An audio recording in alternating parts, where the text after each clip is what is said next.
It's L-I-L, man. J-O-E-C-O-C-A-M-O. Holla at me, man. Somebody want y'all to do for me on this one, man. Come on now, see it, put your hands up, wave side to side. If you know me, you know what's going down tonight. I see it, put your hands up, wave side to side. If you know me, you know what's going down tonight. I see it, put your hands up, wave side to side. If you know me, you know what's going down tonight. I see it, put your hands up, wave side to side. I see it, put your hands up, wave side to side. I see it, put your hands up, wave side to side. If you know me, you know what's going down tonight. I see it, put your hands up, wave side to side. If you know me, you know what's going down tonight. I see it, put your hands up, wave side to side. If you know me, you know what's going down tonight. I see it, put your hands up, wave side to side. I see it, put your hands up, wave side to side. Y'all know me, L-I-L-J-O-E, same OG.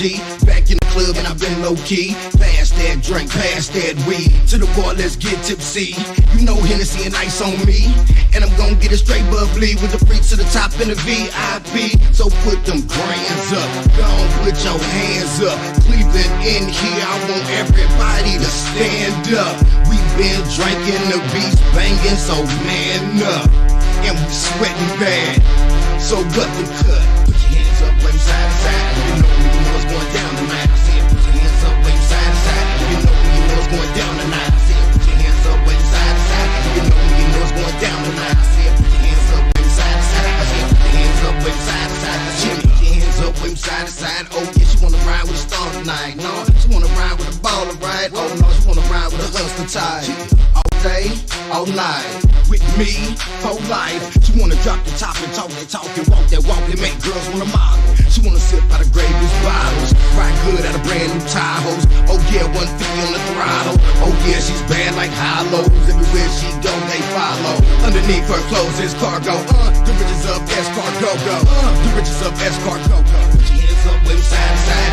You know what's going down tonight. I see it. Put your hands up, wave side to side. You know what's going down tonight. I see it. Put your hands up, wave side to side. You know what's going down tonight. I see it. Put your hands up, wave side to side. I see it. Put your hands up, wave side to side. Take it to the top, bring it down real slow. Take it to the top, bring it down real slow. You know just how it go. You know just how it go. Take it to the top, bring it down real slow. Take it to the top, bring it down real slow. You know just how it go. You know just how it go. Come on, girl, get that cash. Come on, girl, get it fast. Make that man spill his glass. Make that man spill that cash. Come on, girl, break that bag. Then ride off in this jag. Make that man give you half. Revoke his ghetto pass. Hands up, wave side to side. You know what's going down tonight. I see it. Put your hands up, wave side to side. You know what's going down tonight. I see it. Put your hands up, wave side to side. You know what's going down tonight. I see it. Put your hands up, wave side to side. I see it. Put your hands up, wave side to side. I see it. Put your hands up, wave side to side. If you know what's going down tonight. I see it. Put your hands up, wave side to side. If you know what's going down tonight. I see it. Put your hands up, wave side to side. If you know what's going down tonight. I see it. Put your hands up, wave side to side. I see it. Put your hands up, wave side to side. I see it. Put your hands up, wave side to side. If you know what's going down tonight. I see it. Put your hands up, wave side to side. If you know what's going down tonight. I see it. Put your hands up, wave side to side. If you know what's going down tonight. I see it. Put your hands up, wave side to side. I see it. Put your hands up, wave side to side. Yeah.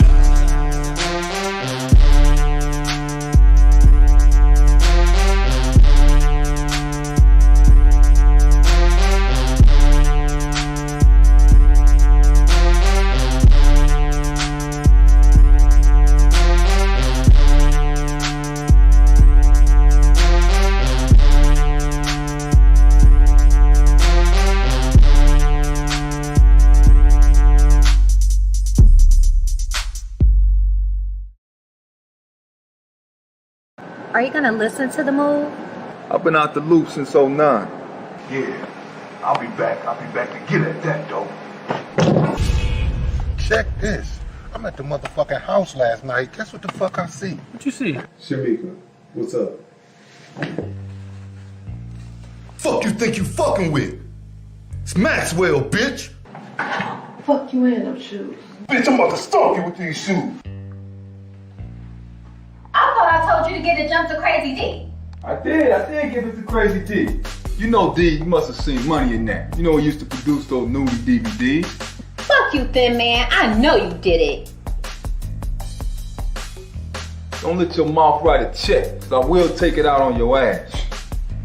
Damn, man. Is you serious? I don't appreciate being roughed up by men or should I say male bitches. Yeah, you gonna work out. And we look for young ladies like you to host them. I look like somebody that can host your videos.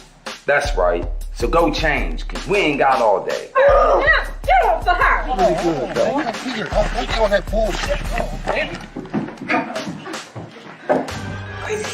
What do you? How you in my room?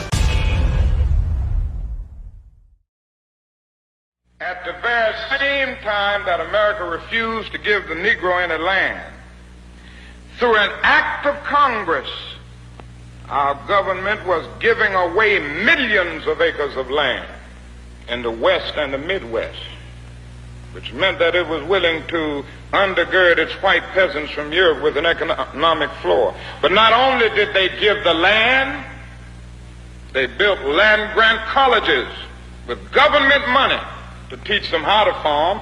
Not only that, they provided county agents to further their expertise in farming. Not only that, they provided low interest rates in order that they could mechanize their farms. Not only that, today many of these people are receiving millions of dollars in federal subsidies not to farm, and they are the very people telling the black man that he ought to lift himself by his own bootstraps.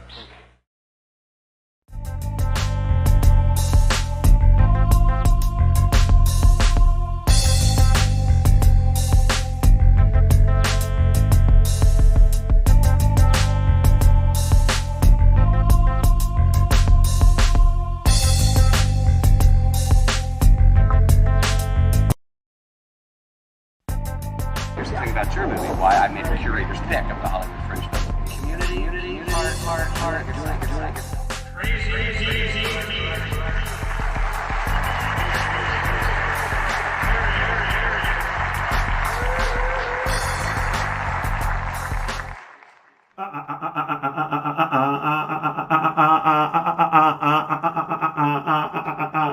What's going on, y'all? Welcome to another great episode of hashtag TFR. Oops, that's observations TFR. Welcome to hashtag observations TFR. I am just pumped today because not only when I bring this image in is my sister going to be there, but we have a filmmaker, right? A filmmaker from Stockton, California. We've been advertising this all week.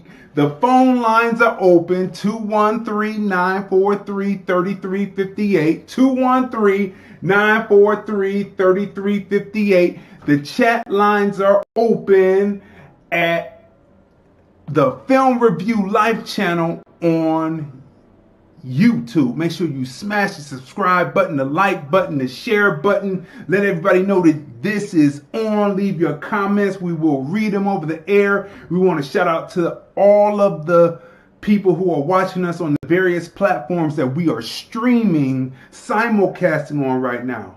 Periscope, Vimeo, a certain social media site, and the Film Review Live channel on YouTube. That's right. You go right to the Film Review Live channel and you will see it right there. You will watch us and put your comments down. We will read.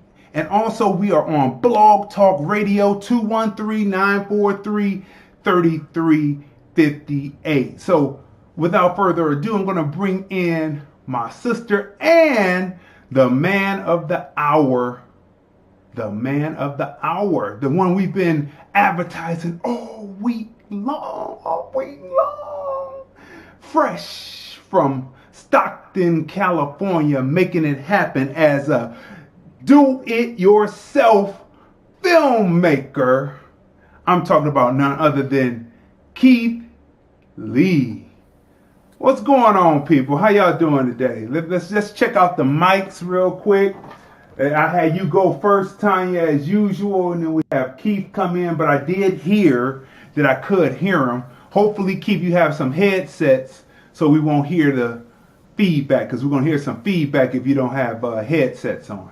But let's see. All right, so here we go. What's going on with you, Tanya? Hey, good morning. Good morning. I'm excited to be here this morning. We made it to Friday, y'all. Fun Friday. Of course, every day we talk about what we have to snack on. So I have, a gala apple and some mixed nuts and dried cranberries and pumpkin seeds to have. And then, of course, I have my high power tea this morning. But I'm excited to interact with our filmmaker guest today. Keith Lee, nice to meet you, sir. Thank you for coming on with us this morning. Hello. Hi, it's nice to meet you too. Thank you, guys. Thank you. Okay, So that's a better image because you were all cut off. You was all cut off, Tanya, by the view screen. So I had to readjust. I thought I had something, but I found out it was nothing. But anyway, so how you doing this morning, Keith? Oh, I'm doing great. Yeah, I'm still breathing. So yeah, I'm blessed. All right. Sounds good, just like it did yesterday. Want to say good morning to you, coming live from Stockton, California, Stockton, CA, right? So, what's going on with you this morning? I know you said that you're good, you're still breathing, but what's going on with you this morning? What's the next idea that's brewing in your head right now as an independent filmmaker? Right now, I'm just trying to get things together because we're going to be putting out some stuff hopefully coming up soon under Freeway Films. So we're just getting ready right now, coming up with Freeway Stories, which will be an anthology series. So we're coming up with stories right now for the season and premiere of that. So we're trying to get all that together and writing it up and writing up the treatment for that and getting it all together so we can get ready to go for 2021. Okay. So when you say Freeway Stories, well, we'll leave that alone because that should be after it's all ironed out, then we'll talk about it. But we had talked about it, but we're not going to talk about it now. Okay. Right. All right. So this is Observations, episode 63, Keith Lee, filmmaker. Okay. So without further ado, let me bring this up. Let me bring this image up real quick so that everyone can see it, so they will know what we are speaking of. Right here, we are speaking of Keith Lee's latest offering to the viewing public called The West Coast, an American Nightmare, right? So, West Coast American Dream. Now, I had this written down and I said that. That's my fault. The West Coast, an American Dream. So tell us, Keith, what direction are you going in with this, and what does it mean to you? Because I see that you have the triple K in there. So what is that supposed to mean to the people when they watch it? Okay. When people actually watch it, the KKK doesn't necessarily stand for the Ku Klux Klan or anything like that. It stands for like more of the government, because that's how people on the streets, we feel like we're against the government, and it's not nothing that you can see we're against the government. It's just something that we've been knowing that's been going on for a while, like the 3 strike laws that keep us locked up. Like we don't manufacture these guns that's in a I guess that's in the communities right now. They have guns out there with names we can't even pronounce, but they're blaming us for shooting each other, which we're not the ones that's manufacturing or building. And then they blame us for drugs, and we're not the ones that's bringing them across the border. So you have to really take a look in deep and look into, when you're watching the stuff that happens to these minorities and these people that's from the streets, you think it's like all kind of like their fault, but a lot of this stuff is being brought in from the government, and it's being brought in from people who have way more power than what we have. They have cartels. It's a lot of things that's going on that we're being blamed for, and it's not really that we're involved with it. It's like more with the government and stuff. There's not enough jobs, so it puts us in situations to make us have to defend for ourselves. So when you look at it, it's just an overall like a big metaphor for what's really going on that's bubbling and about to burst over. So it's just like a one big metaphor for like what we're fighting up against, and that's injustice.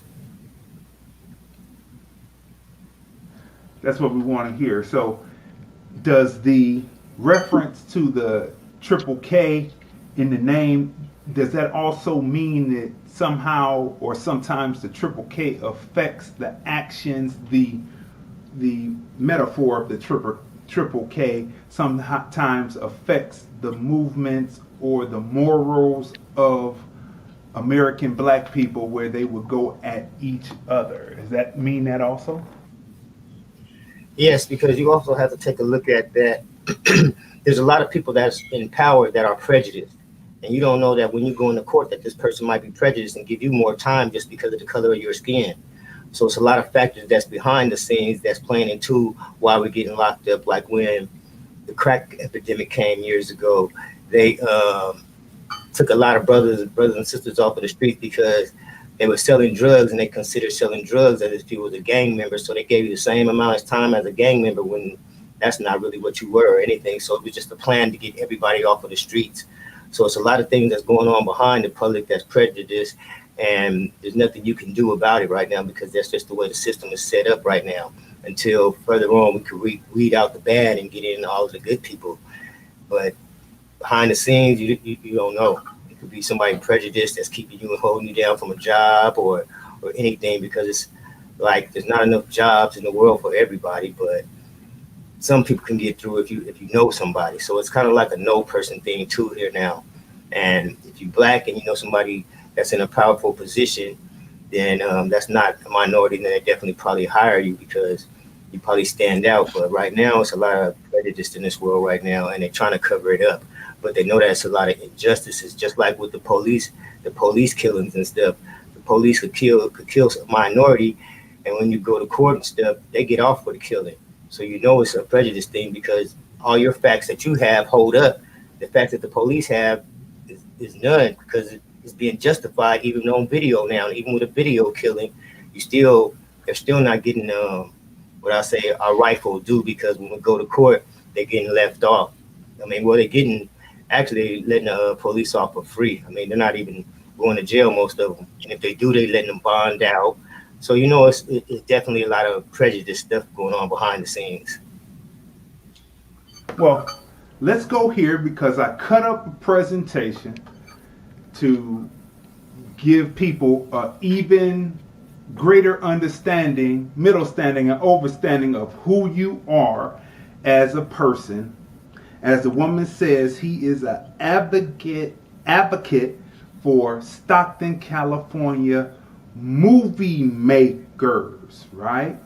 And this presentation also shows you some of the harrowing things that can happen while you are an advocate, and you still have to speak up while it's happening, and it shows loss. And this is what we're going to be covering today with Keith. So let's go through it real quick.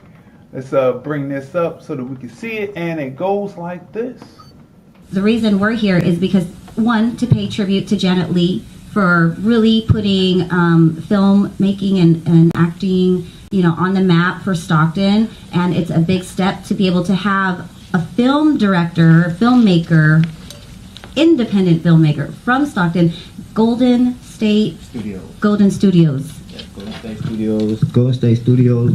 Films, independent production company out of the Valley of 209. Mm-hmm. And so having that tie in together, I think, is absolutely a phenomenal thing, because not only is Keith just a filmmaker, he is an advocate. He's an advocate for our community in bringing recognition and an awareness to film making and the film industry and all the particulars and intricacies that go along with industry. Children right here, man.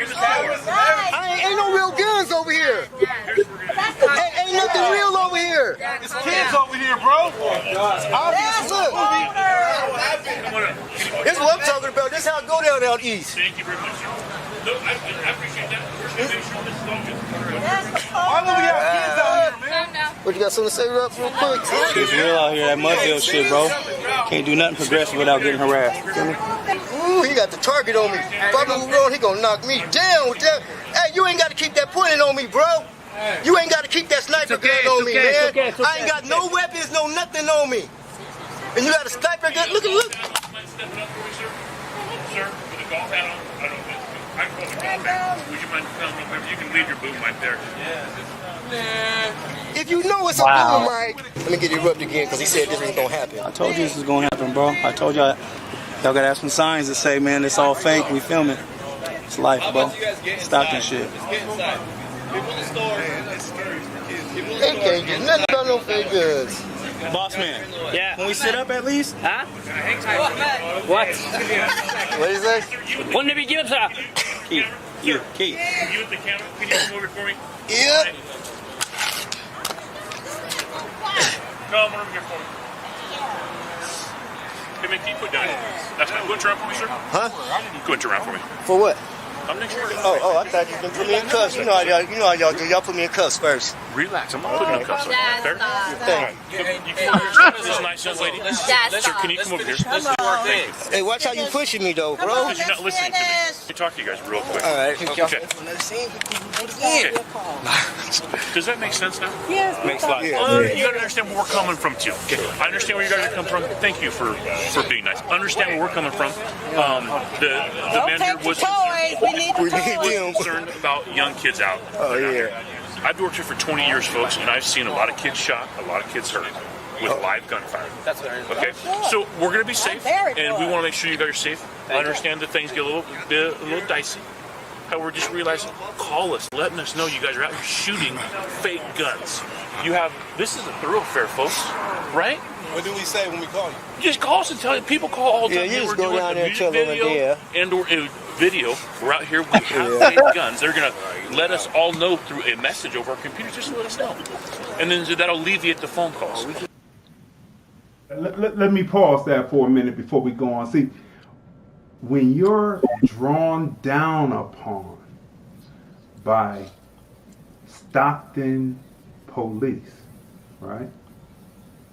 And there's no heartbeat in your voice. It's just you telling it like it is. And I mean that takes a lot. That shows the advocacy that he has. And the next part here goes into the disorganization that I believe that Keith sees in the city as far as film is concerned, right? So I just wanted to break in and give context to the context, you know.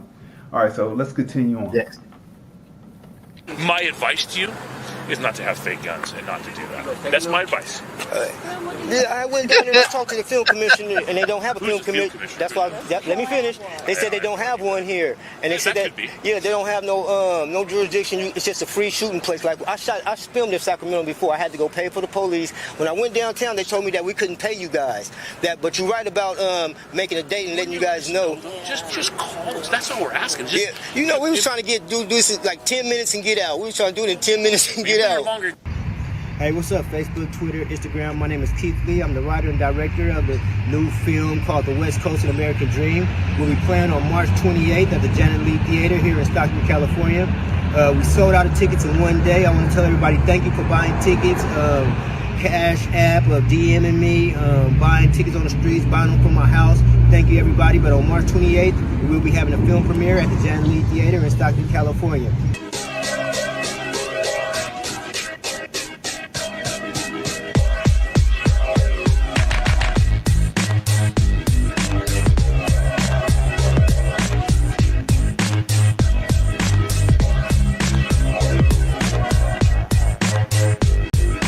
You guys are the first ones to see the rough cut, but you see which direction we are going, where we're trying to push, and where we're trying to bring the Stockton, and hopefully you guys will be able to enjoy it next month at the premiere.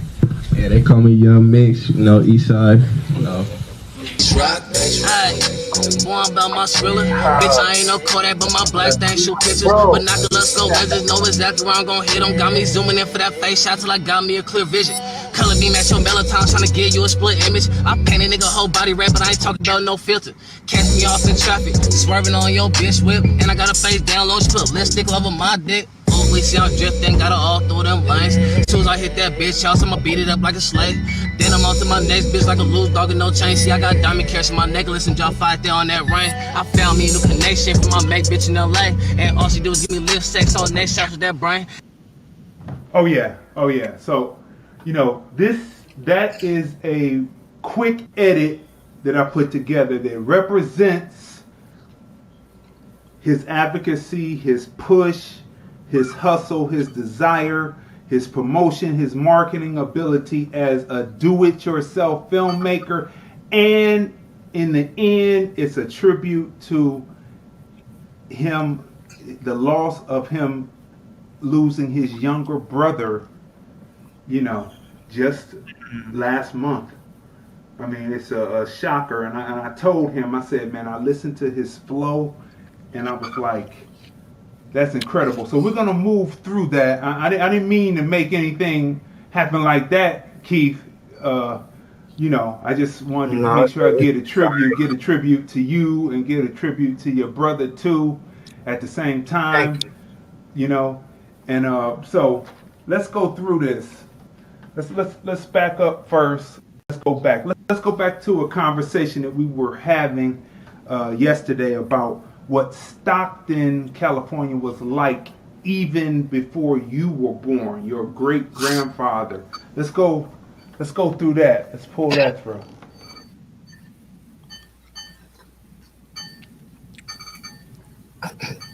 All right, well, for me, Stockton growing up is like, it was like any other place, it was all mostly, well, my great grandfather came here. He came from, down south, and he caught the train out here. He couldn't read or write, but he made a way when he was going. The rest of my family went to to the Bay Area. Some went to LA. A lot of them went to LA, but my great grandfather, he stopped in Stockton, and he was pillar of the community. He started his own construction company. He could barely read and write. He was hiring a lot of black people in our community to work doing construction because there was no jobs back then at the time, but he figured out a way to help the black people. So they started building churches and a lot of houses in my community. And at this time, it was mainly a lot of black people out here in Stockton. I mean, they had every side of town. They had their own stores, liquor stores, grocery stores. They were trying to come up. And after a while, then, my mom and them was born. Their generation came like in the 70s and stuff. They were doing this in the 70s. I was born during the 70s. So it was still a lot of black people, but like everything else happens, time changes, drugs came, a lot of people, family members made a lot of bad decisions. And what I mean by that was they sold off, like our great grandparents who came and left us the houses, well, our parents' houses, they ended up selling those houses because they wanted money and stuff, and they made a bad mistake. And that way, by selling the houses, it messed up the community, because then the black community started changing because other ethnicities started coming in and buying up the property. You got a few whites. We have a side of town that was called Okieville. They was right over there. But then the Mexicans and us, we all had to become one because we had to start sharing the same neighborhood. So they started coming, and the black people started moving. They started moving away again. So after they sold all their houses, it made our community even smaller. The black population probably like 6% or something like that in Stockton, and probably like 13% in the United States. So we're very, very, very small here. And after that, I guess you could say the Crip and Blood era came. And it was a lot of Crips that came down from LA down to Stockton. Mainly it was a lot of Crips in Stockton. And after that, that's how we ended up losing a lot of our black men. A lot of our black kings ended up going to jail during the Crips and Bloods era. And that's when I was saying that during that time, everybody wasn't a gang member. You had some people that were drug dealers, but they were giving the drug dealers the same amount of time as if you did a drive-by or something. So they cloaked them all, put them all into one thing. So we started missing a lot of our black men. A lot of our kids and stuff were growing up without their parents around here because of that incarceration time that they were doing. They was giving out my friends' football numbers just for even selling drugs. You're getting 30, 40 years or offering you that. And gang members, for drive-bys or even getting caught with guns, they were giving them extra time, when basically you could have just gave a person rehabilitation and some help and stuff. But they think that because of the area that you grew up in and the reason why you carry a gun, you automatically is a threat to society, when that's not the case. They didn't understand that it was a gang mentality going on, and basically you were just carrying a gun to even walk to the store because you didn't want to get shot, or you ride in the car because you want to go to another side of town and you don't want to get shot. So you taking them chances and no risks of carrying a gun back in the day.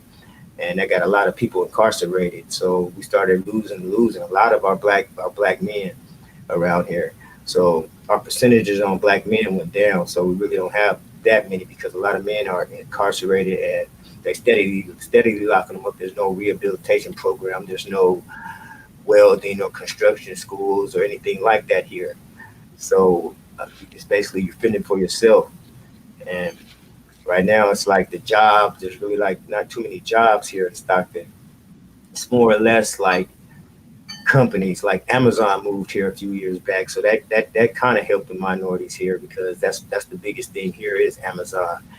And if you get lucky, then you get to get the Tesla. That's the second big, well, that's the first biggest thing, and then Amazon because of the pay and the benefit. But right now, all the jobs are really, really scarce around here, unless you're working at McDonald's or something like that, because they don't have any high tech companies out here or anything like that to push us forward. Because you have to, like what we were talking about, we need app building around here. We need stuff that people can learn how to work computers to go forward. And we never really got that got that around here for anybody to succeed. So it's making it kind of hard for us to really go forward without the education and stuff. And that's why the biggest jobs here is Amazon and Tesla, because it's not like you need a 4-year or 2-year college degree to even be able to go there and work. You can just go there and hopefully know somebody and you can get on and be able to get a job and support your family that way. Otherwise, jobs real here. Stockton is real scarce right now. Everybody's trying to fight for different positions right now because it's not that many positions here.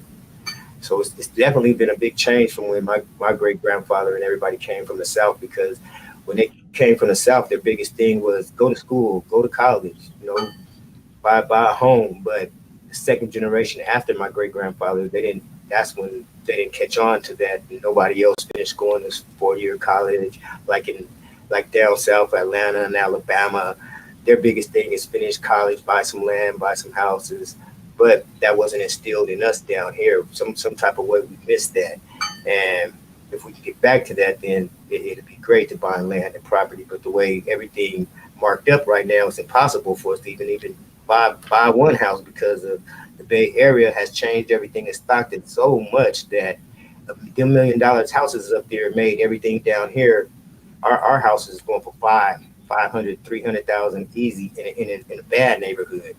So it marked up everything, so nobody can afford houses here really anymore, unless you maybe could find a fixer-upper.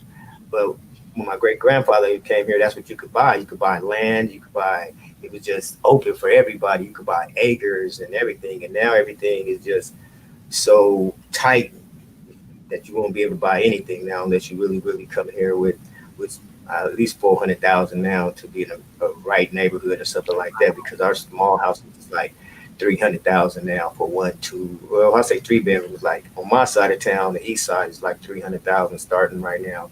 I mean, you can get a 2-bedroom, but this way it keeps the minorities not being able to buy anything right now, because all the people from the Bay Area, the tech people, are coming down to Stockton and buying up all of the houses.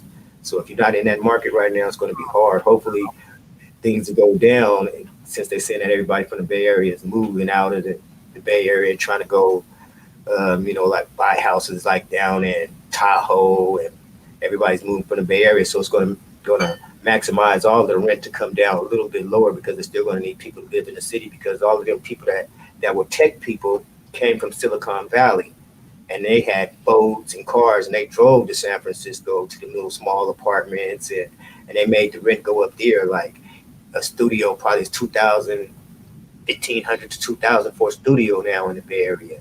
So that's what makes people want to commute. So if you want to commute, you start thinking faster and like, okay, I got to get out of Frisco, I got to get out of Silicon Valley, Napa. So you migrate towards San Francisco. I mean, you migrate towards Sacramento, you migrate towards Stockton, and a lot of people went to Tracy. So because you can get more money bang for your buck is what they say, but for them, they just get more room because they're from the Bay Area. They're used to having so much small stuff. So it's a lot of commuting going on around here right now. But that's how everything has changed real fast when my great-grandfather came and I came. So it's definitely been a big, major shift. So that's what you're going to cover in the West Coast An American Dream.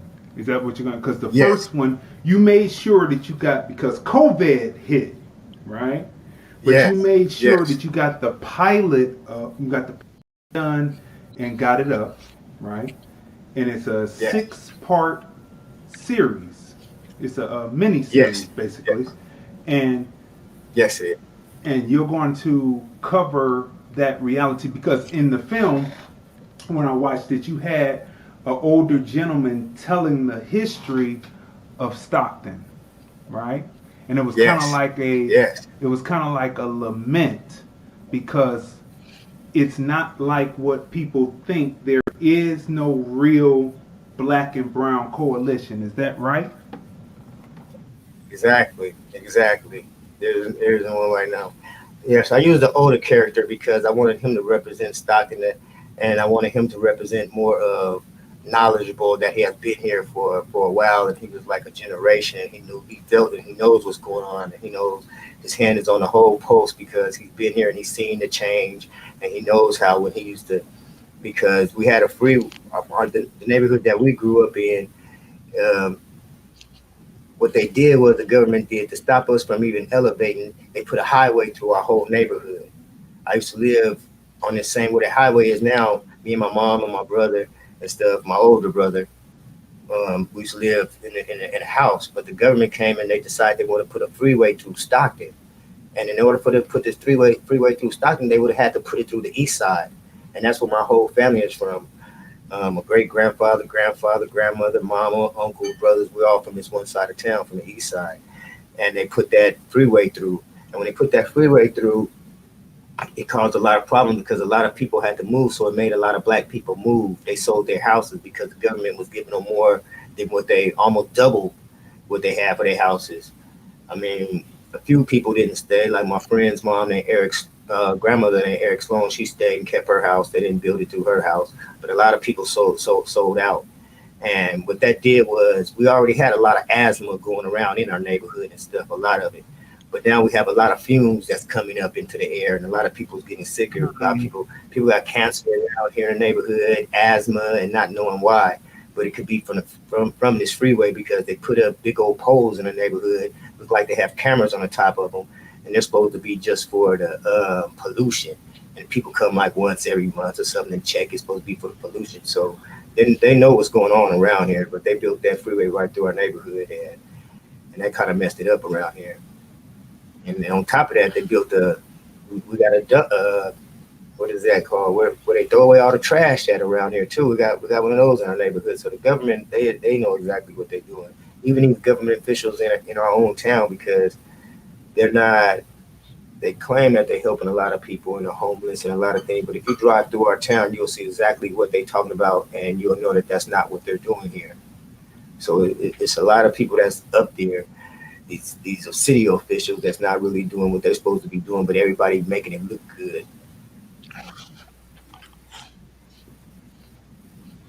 That story that you tell, that's a story of Detroit. A lot of different black cities at the time when we were coming up and we were developing our own thing. It was almost kind of like what they call the race riots of the early 1900s, right? They find a way to destroy the economic base of the American black communities. And then, so running freeways was the latest version of race rioting. You know, they just had them cut through, buy people out their houses, like wherever the business district was for black people, that's where the freeway went. You know what I mean? So exactly. You're telling a invaluable story about Stockton, but it can be applied to other places, and so people are definitely gonna feel you. I mean, have you ever thought about doing a more like a documentary piece about it, where you talk to the people and you use the images and things to tell that story, because you're deeply immersed in the history? It actually, about before I started doing this, the West Coast American Dream, I was going to shoot a documentary, and it was called "Why Did the Black People Come to Stockton?" and I wanted to show what how we migrated here and where everybody came from, because we have some people here that's really been doing incredible things. I mean, because on my street I grew up on was Washington Street, and across from me was the first black teacher in Stockton, and they even built a school off for Mrs. Henry. They built a school off for her. And then we had some other Gaines barbershop, but he just passed away, so I wasn't able to interview him. But he was the first person who owned owned his own barbershop here. It's been here and it's still here for right now to this day. And we had some more people too. We have just the people that I was going to try to make sure that I'm going to be able to get them before they passed away. So I'm still thinking about trying to shoot that, because we don't know our history here. Nobody does. Nobody really knows their history here. So that's another problem, that none of the black people know the history of why we came to Stockton. We came because we wanted a better life. Our great grandparents came because they wanted a better life, and that's what it still should be. But right now, it's a lot of turmoil and a lot of gun violence and stuff in the streets right now. Police prejudice, pandemic. So we're fighting against a lot of things right now that even go forward. But if we can get back on that mentality to where all the black people are trying to get back together, and everybody can tell people how to buy property, how to get your credit straight, because that's another thing. Nobody tells everybody how to get their credit straight. You have to do that on your own unless you hire somebody. But it used to be passed down. Now they don't even pass that information down no more. And we need to start getting back together, because we don't, like where I'm from, we don't have that many black automotive companies here. I mean, even independent ones, we don't even have that here. And I guess it's because maybe it's the loan process. I don't know how that's really working right now, but it could be with the loan process too. But maybe now the pandemic is in, maybe people can get extra money and start a business. I'm not for sure how that's working, but right now we just need a lot of people in power out here in Stockton right now. Got some questions for him, Tanya? You know, this is an interesting. This is our first interview on this particular hashtag observations TFR, and we have a very interesting person, filmmaker Keith Lee, and he's very knowledgeable about what's happening. You know what I mean? So, got some questions? Yeah, I do. How open do you think the city officials are in your area to discussions about things that concern the people? Because my thing is, if they're not open to discussions about things concerning the people, then how do they get the vote of the people to be in the offices they're in if they're not supporting? You're definitely right, because to talk to these city officials, I mean, we had the first black mayor. He was the youngest. Oprah put up 10,000 for him. He ran. He just lost though. He lost to another guy, and this other mayor, I don't know anything about him. I don't even know if he's from Stockton or anything. But I know our last mayor, Mayor Tubbs, he was from Stockton. His family was from Stockton too. His grandmother, his dad used to be, well, dad's incarcerated, but he was from Stockton. And what I had found out was none of them really listens to you. None of them, because I found that out while we were shooting our movie, while we were shooting this first episode, when the police drew down on us. What happened was I had shot this movie before in Sacramento. I went, I hired the police, had them there on set and everything, so I knew exactly what I was doing. So when I went down to the police station here in Stockton, they didn't say call in or anything. They just said that it's a free shooting zone. We don't have a film commissioner here. There's no paperwork to sign. All I need to do is get permission from the people on the location that I was filming on. And they didn't say put up any signs, as long as I had permission from the location, and it was independent location, because you're not allowed to shoot on any government, like schools or anything like school, anything that had to do with the government, you're not allowed to film on.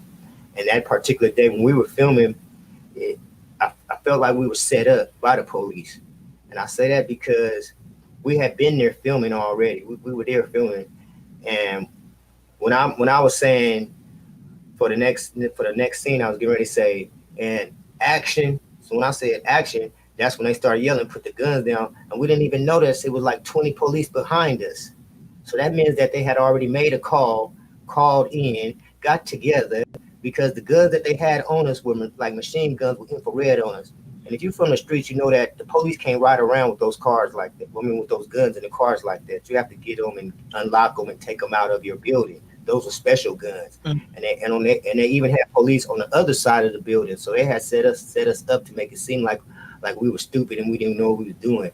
And at the end of the video, I was trying to explain to the police officer that I had went down there and talked to everybody that you could talk to, just so I could be able to shoot this scene with these guns, because they were fake guns. And so afterwards, when they drew down on us and I tried to talk to him about it, and he was talking about, you should call in. That's impossible. You can't call in. You'd have to he told me you can call in. When I talked to them, they said you couldn't call in, that you'd have to set something up with them first. And I didn't find this out until a meeting afterwards that they had with me, because I had got so upset. I went down there because the news people came and they made it seem like we didn't talk to the film commissioner, and they said they went and talked to the film commissioner, but there isn't a film commissioner here. Stockton is just a free filming place that you could shoot. All you need is a camera. There's no paperwork or anything like that. So that's when I went down and I had a meeting. They had a police officer there, and that's when he said, well, we'll work something out for you guys. But now, since you brought this up, it would take you guys 2 months. You'd have to 2 months and then get contact with the police. And then after those 2 months, then they have somebody on there, because they don't have paid police officers here to be on set. And I told them that's a problem here, because I'm not the only filmmaker I'm probably the first one coming with this situation, but this is a new thing that's going on, and our city is kind of slow on filmmaking. So I tried to get them to,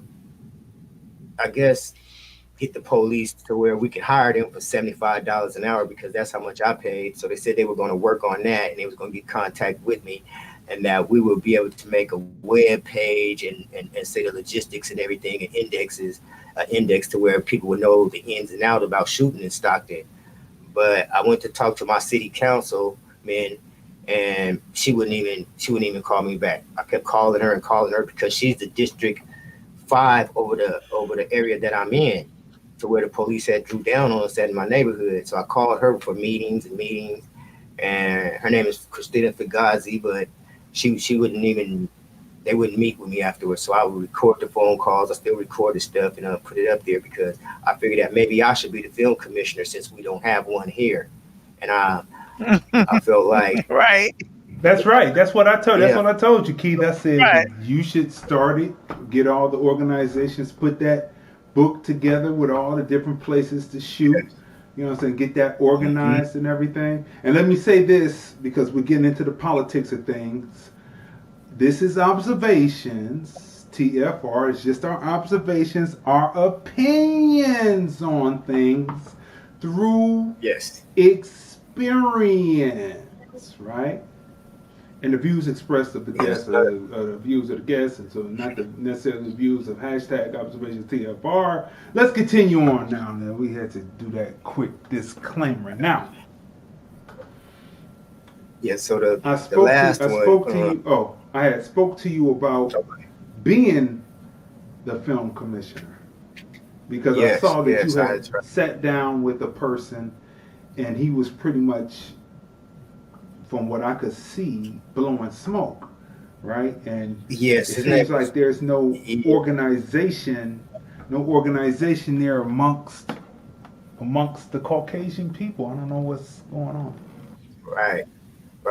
Actually, he had when the news people came, the guy that I was interviewing, the news people had came and interviewed me, and they went back and interviewed him, and he had told them that he was the film commissioner.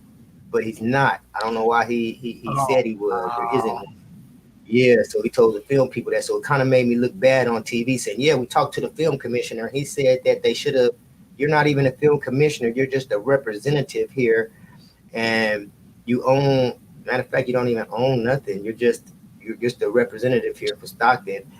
And that's it. And like I explained to him, we don't even have a film commissioner. There's no way to organize this, because even without a film commissioner, we're missing millions of dollars here, is what I explained to them too. Because without a film commissioner, how are we going to bring any films here from Hollywood or any other place to set up here to bring our local people any money? I mean, because if you bring multi-million-dollar movies here, then everybody will get a chance to work on a movie set. I mean, well, not everybody, but some people may get a chance to work on a movie set. But the dollars that's spent from the millions will be circulated through, at least through the neighborhoods and stuff.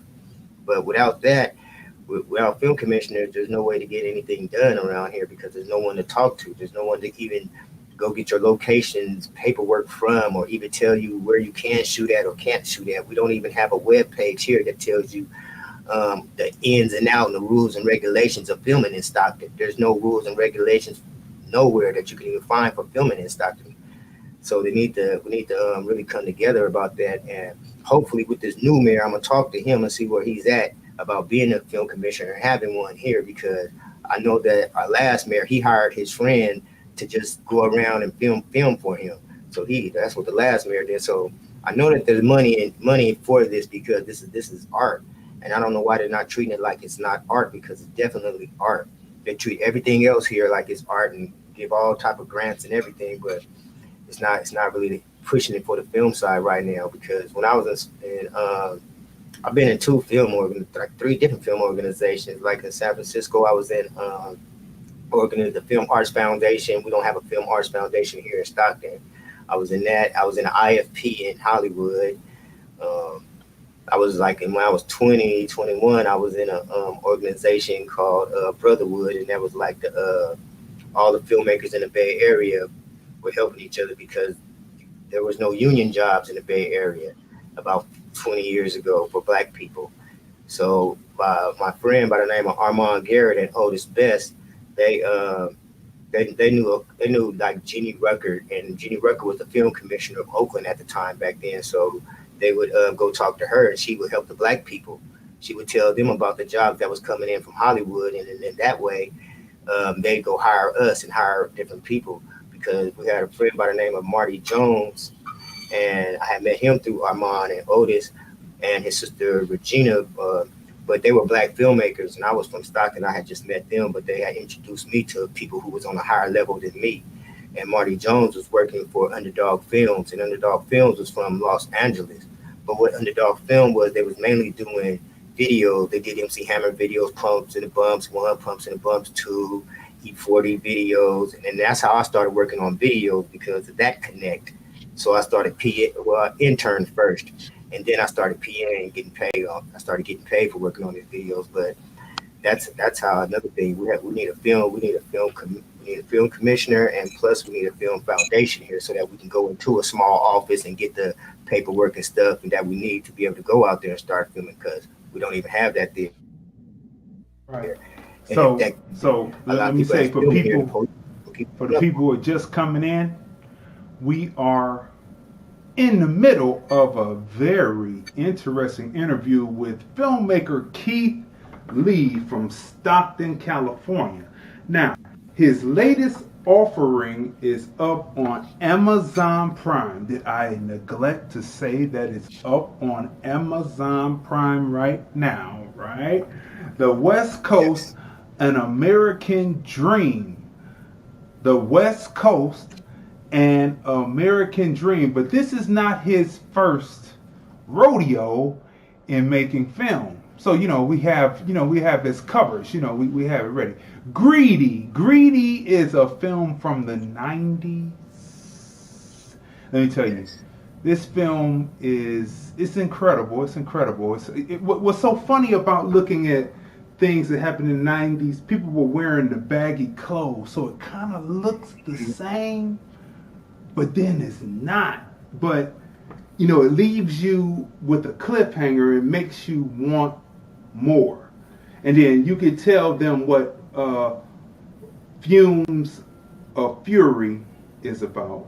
And then, of course, the West Coast, An American Dream is playing right now on Amazon Prime. And then the question I'm going to ask you after you talk about Fumes of Fury is, well, I'm going to wait. I'm going to wait. Tell us about Fumes of Fury. Make sure y'all smash the share button, the like button, because there is information being given out by this do-it-yourself filmmaker every bit when he's telling the story about how to go about doing it, or the somewhat technical difficulties brought about by others, it is a teachable moment, right?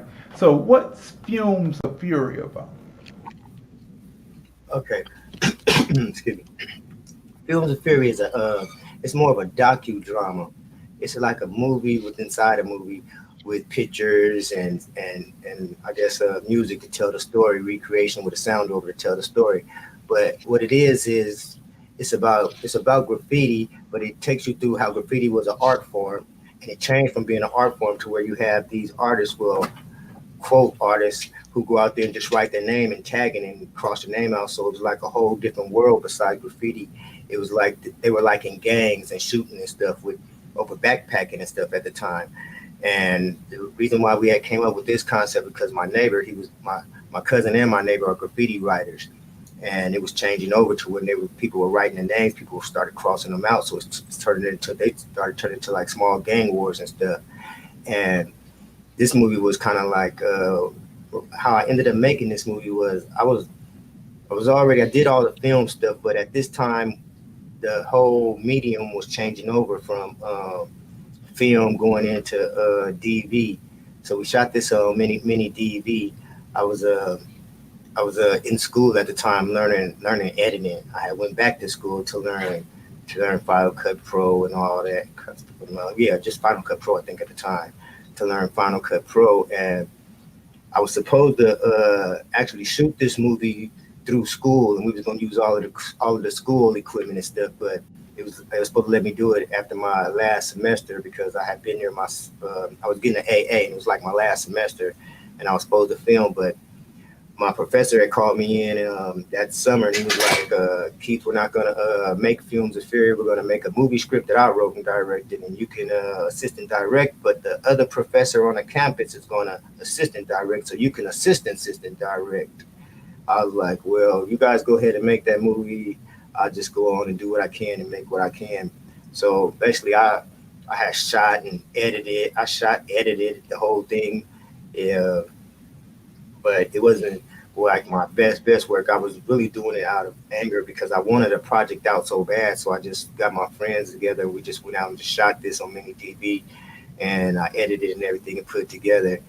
But it takes you through the history of graffiti writing. It gives you a history lesson. It shows you kind of the background of what a tagger or a graffiti writer goes through, and it gives you a whole story. But that one I just did that out of pain because I really wanted to show that I could even do something. And I wanted to try to see if I could shoot a whole movie on my own, just try it, because I did it, and I knew that I couldn't get a team together right now because when I was in school, there wasn't like any other filmmakers that was doing the same thing I was doing. I was basically ahead of everybody else. So we went out and we shot this one. We got it on Amazon Prime. We really pushed this one, though. We pushed it. But I know that I could have did better. And if I ever get another chance to make a part 2 to this, which we go and do one day, it'd be a Fumes of Fury 2, then it'll definitely have a better and way more outlook on this one. But that was the main reason why we wrote this, trying to show the difference about graffiti writing and tagging. Okay. So now, the question that I want to ask is, what was the film? What was the film that made you say, I want to make film? What was that film? Tell us the circumstances behind it. Okay. We had left Stockton for a while, and my dad had joined the Army because he wanted to try to better life for us and stuff. And at the time when I was in Germany, it was a big thing about a guy named, everybody knows who he is, Spike Lee. When Spike Lee had came out a movie, and it was She's Gotta Have It. And it wasn't even about his movie that everybody was talking about. It was the fact that this black guy had made a movie, and his grandmother had gave him some money. He went to Morehouse, and he had made a movie. So that made everybody want to watch the movie. So it was like a bootleg in Germany, just passing around through all the black people, all the people, parents who was in the Army. So I ended up watching it, and I was just so amazed that a black person had made it. I had wondered how could he made it. So that had sparked the interest. So when I had got back to the States and stuff, few years later, I still had the same idea, but I was drawing though. I was gonna go to school for be a cartoonist, but I had moved to San Francisco because my older brother had just got killed, and I was tired of the game, and I was just really wanted to just relax my brain and stuff because there was a lot of drive-bys and stuff, and I had just was ready to just stop selling drugs and all of that. So she said that, yeah, I could move with them in San Francisco. So when I went to Frisco, me and her was watching TV, and for some reason, I guess it just popped up on her about this black guy from New York had just made a movie, and he went on the radio, was asking for money, and then he did something else to where he had his own viewing and had the people come watch something that he had made, and he had asked them for money. But the way he had did it was, I guess they became investors the way Matty Rich did it. So everybody got a share of something of his company. But he had made Straight Outta Brooklyn. I mean, yeah. I mean, and I watched his first movie on Matty Rich, and then I knew that he was a person was supposed to be from the streets, and he had made a movie about the streets, his father was an alcoholic and was an ex-veteran and beating up his mom and stuff in the movie. And that's when I realized that people from the streets can make movies and tell their own stories, as long as it was inspiration and an outcome to the movies, and you're not glorifying violence. And you have to really, really dig deep in these movies to tell these stories, because you just don't want to put out anything that was just glorifying violence. So yeah, that Matty Rich, he made me believe that it was possible, but Spike Lee sparked it. But so those two really, really got me going. But you still have to have that drive inside of you, because you're going to find out that it's not overnight. It's definitely not overnight, and hits don't come every day. Like when I first started, I was picking up paper on film sets in San Francisco. I worked on a movie called The Tenderloin. I worked on I worked on a Panther movie, PA on there in Oakland. I worked on Robin Williams movie in San Francisco. So I was interning in PA first before I even learned any of this, because it's a process, and you got to meet people who's going to see you and watch you work. Because when I worked, I figured out what Apple boxes was. People wasn't telling me on the set what things are. I would watch people and get the name myself. So then when I knew that if a person was looking for, I could tell that if he was just looking for, like, if a person was looking around, I know that for some reason I know that he needed a sandbag. So I get the sandbag and give it to him before him. So they'll see you hustling on a movie set, and then they'll hire you for another movie set. But you really have to hustle though, just for people to see you get your work done out there in order for them to hire you again. See, people, are you hearing the game? You're getting game. Game should be sold. Like, we're giving you a little game today, just a little game today from Keith Lee, filmmaker from Stockton, CA. Right? Tanya, you got another question for him? Yes. Yeah, I love the fact that he said that you have to get your hustle on in order for people to recognize you. Yeah, because people are not going to hire anybody, or they're not going to want to come alongside anybody that's not getting anything done. He's saying, now some people, they're of another mentality. They're like, I ain't doing all that. They can see, they can see when I give them my tape, or when I give them my reel, or when I give them whatever, they can see it. But no, they want to see your work ethic. Your work ethic is demonstrated in what you can do on what's the entry level.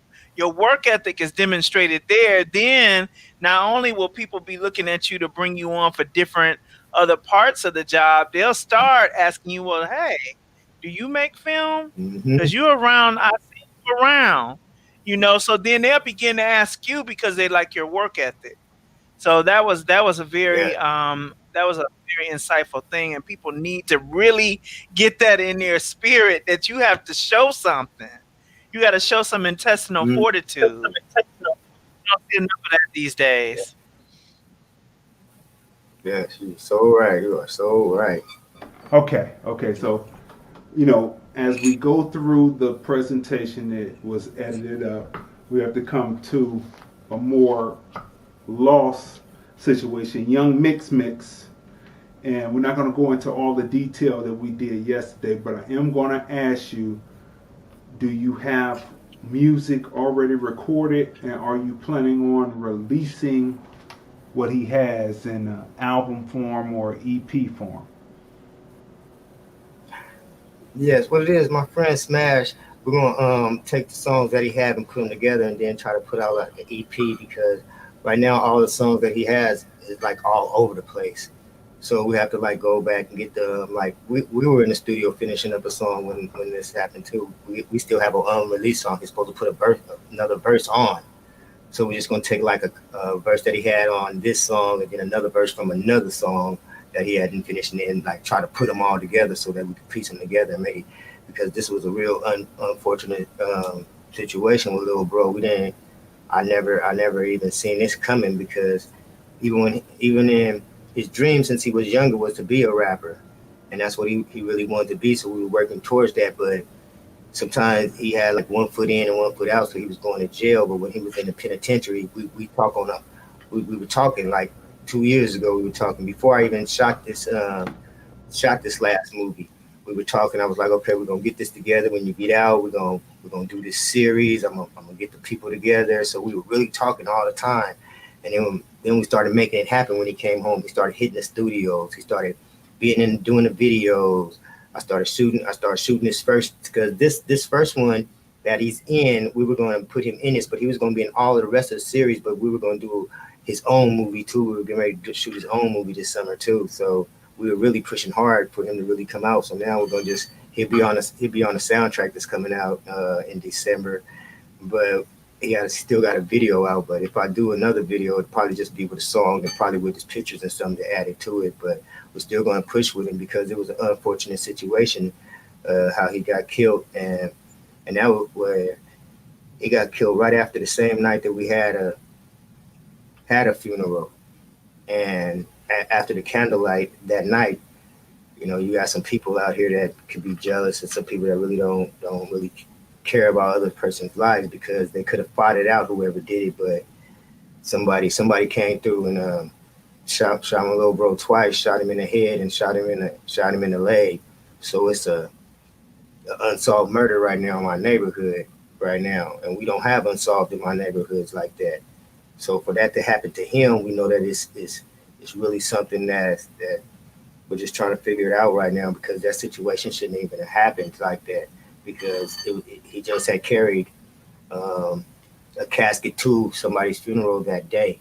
And that was from another person who had just got killed that week before in our neighborhood. And that was his friend. So he had carried his friend's body that day. And then that night I thought he was okay. And I guess he wasn't, because I was standing out front, me and my daughter, and I heard the gunshots. And this is the second time I heard gunshots in my neighborhood, that somebody that was close to me had died, because you can hear them and you're hoping that you hear gunshots all the time. But this one, when I heard it, it was different. I mean, it was like 10, 15 shots, but it was like I felt them though, because I just said not mix, and I really felt that. And I called his phone like 5 minutes, and right after I heard the shots, but he never answered. But his girlfriend came over like about 10 minutes after that, telling me that he had got shot in the face, but he didn't get shot in the face. He got shot in the head. Somebody had just told her that through Facebook, had hit her that quick. So information travels faster than what police get.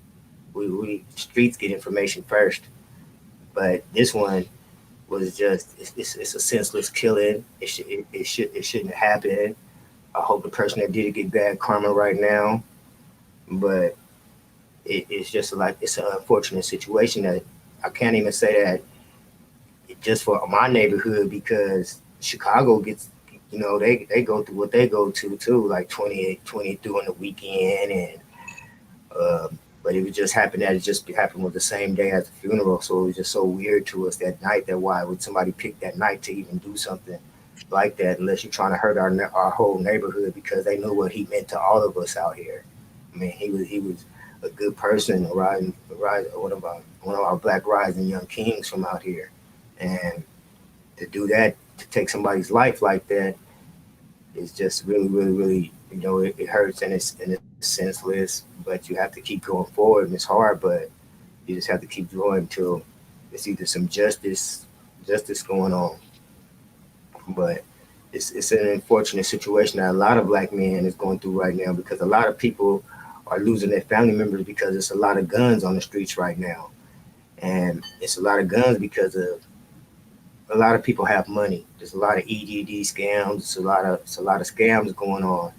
And if you wasn't never, there's a difference between a hustler and a gang member, or a hustler and a shooter, or a hustler and a gang banger.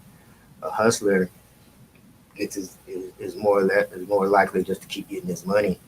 And with this EDD stuff going on, a broke person that's a banger who never hustled. He's just a jacker and a robber. He gets some extra racks and stuff. And then now he got money, so they got more guns. So it's a lot of situations right now going on right now in neighborhoods that people got money who shouldn't have money, and people got guns who shouldn't have guns. So it's a lot of killings. You got to watch out. And then the people who don't get the EDD money, that's already jackers, they're even madder because they don't hustle. They don't have no money, so they're out here even robbing people. So it's home invasions going on. A lot of home invasions going on right now too. So you really got to be. It's just the way 2020 is set up is really crazy right now. It's just really crazy. Is that does COVID-19 affect that any? And what is the effect of COVID on the film industry, on the neighborhood period in Stockton? What's that like? Is that affecting what's happening? Is that making people more restless, that they get out there and do something? So let's talk about that. Let's talk about the film and everything in the neighborhood. Yeah, a lot of people I was supposed to have my premiere like in March 28th, and the world shut down, so I wasn't able to have my premiere. And right after we was gonna have a premiere, we was getting ready to start back filming. So the whole world was like on lockdown, so nobody could film like those next 3 months. And then the summertime came like in June, and I think Deon Taylor was the first one to even start filming. An excellent black filmmaker named Deon Taylor. He was the first one to have the guts and no fear to go out there, and he shot his up in Lake Tahoe. And he had T.I., and a guy from The Power in it, and a few other people, but he was the first one to take that chance. But from when I looked at it, his budget had to be over 50 to 100,000 because everybody out there had on the PPE equipment, the gloves, they set had everything that you needed to be able to shoot a film. So I guess during that time, a lot of independent filmmakers like me and myself, and a lot of them, everybody's scared to take a chance in June and July. So nobody really started filming or anything. And not even in Stockton, people were filming probably like maybe a video or two or something like that, but no real projects. And everybody's stuck in the house and restless. And finally, now that people are, I guess the summer's over, people are starting to be able to come back outside. But what that did was it caused a lot of anger in people, because a lot of people were stuck inside.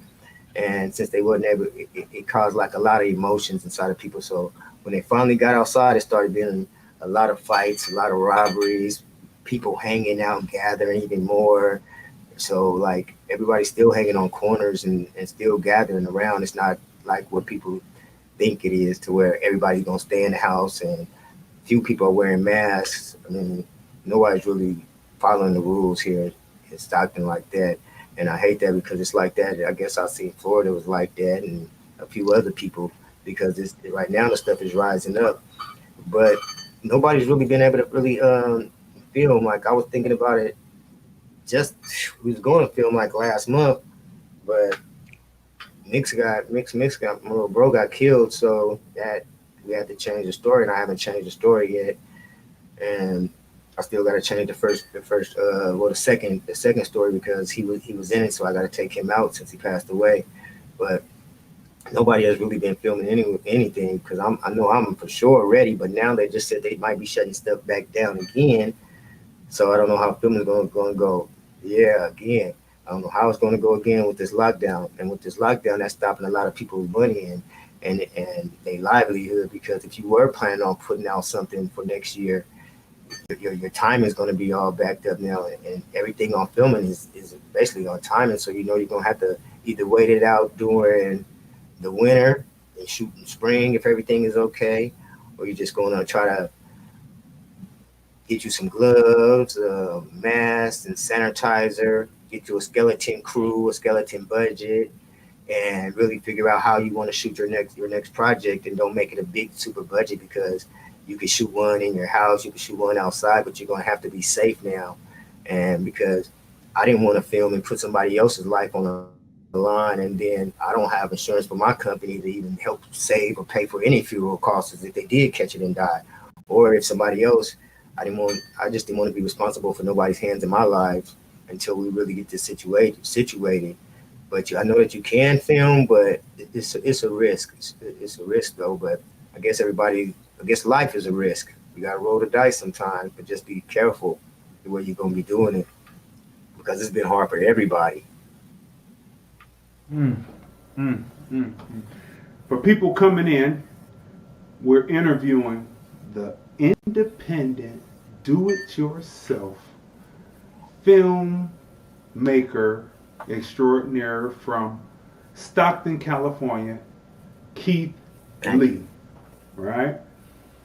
We've covered every type of subject matter possible, from beginnings of Stockton to his purpose for making film, to loss of loved ones, to COVID-19. Are you listening in your neighborhood?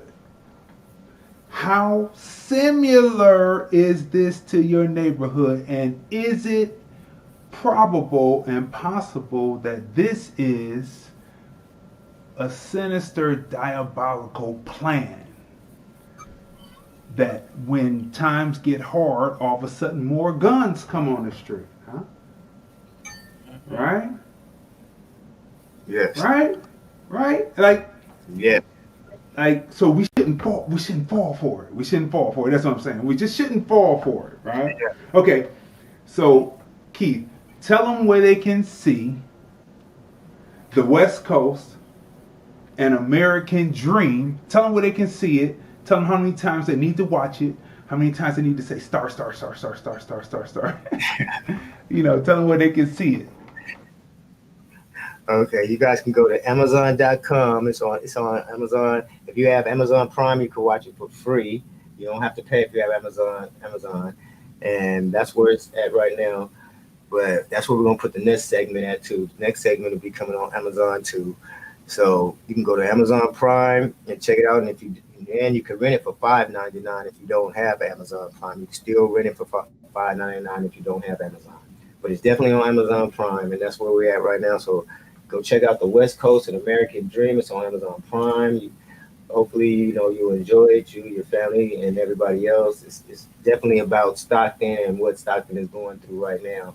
And this is just the first episode, so it's like a cliffhanger at the end. So it's just the first episode, so you'll be able to see the rest of the series when we start back to filming after this pandemic, or we might take a chance and start filming. Depends on the actors and actresses. If they feel comfortable enough, then we'll just go ahead, because I know everybody's kind of like shaky about filming right now, but I know I'm not scared. It's just about being smart. But you can get it on Amazon.com and you can check it out. Hopefully next month we'll start trying to do some merch and stuff. Hopefully just a few shirts. I'm gonna probably give them away though. I'm not gonna probably like sell them. I'll probably just give some shirts away and stuff and hoodies next month to keep it going. See that marketing. See that marketing and promotion of a do-it-yourself filmmaker. Marketing, promotion, talking about doing things to get budget and telling you where to go see it, which is Amazon Prime. I enjoyed the film. Remember, we were talking about auteurs and person who deals with the music, with the script, with the shot selection, with the edits. And this is Keith Lee. He is a modern day auteur, right? And we just talked about auteurs yesterday. You see how we tie things here, how we tie things together at Hashtag observations TFR? Yes, we do. Yep. Yes, we do. So do you have a closing question before we let Keith go, Tanya? Considering all of the what's supposed to be designed roadblocks for many of us in artistic endeavors, have you kind of looked ahead and to try to see, okay, if there's a block this way, then I'm going to kind of pan and segue this way in order to keep things moving and not skip a beat? Yes, you mean as far as in keep filming, or as far as in trying to get another studio to look at me, or which direction? Well, probably all of it. Probably all of that. All of the above. I know you kind of spoke on what the hindrance is as far as shooting, right?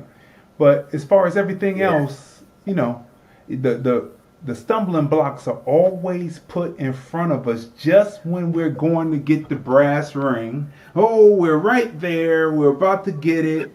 Next thing you know, the carousel horse dips down too low and we miss it. So, you know, probably all of the above. Yeah, most definitely. I mean, trying to get another deal is I guess, I'm not going to say difficult, but you definitely got to know about chess, because if you're going to make a project, you're going to have to try to make a project that you know that's going to, somebody else is going to have to be able to see.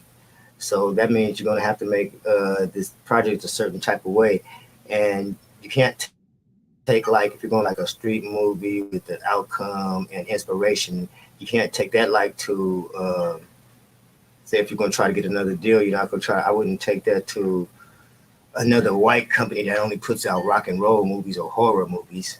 I would go to like Charles D. King and Macro, because that's who that's the company I want to work for. You want to go to like Charles D. King and Macro.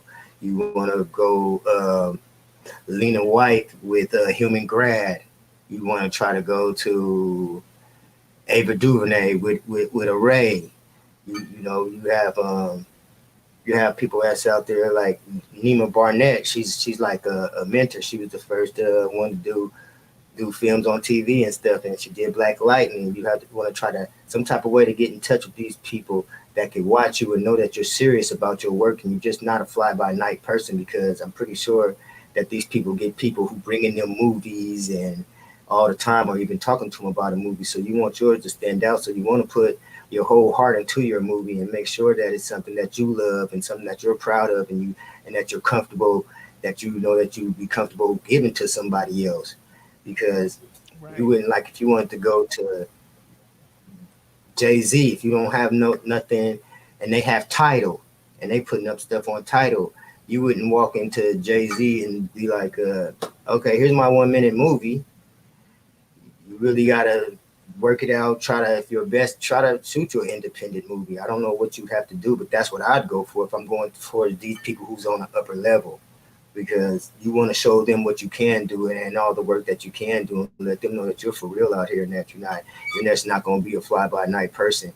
Because when you're going and you're giving your meat to these people and you're saying, here, please look at my movie, that's not really what you're doing. You're saying, here, please give me $1 million. Or give me 2 million, give me 3, because that's really what you're asking these people for. When you say, look at my movie, that's what they're thinking in their head. The budget is probably what they need. So that's what you got to remember, and always put out your best impression first and your best foot forward, because you only get that one shot.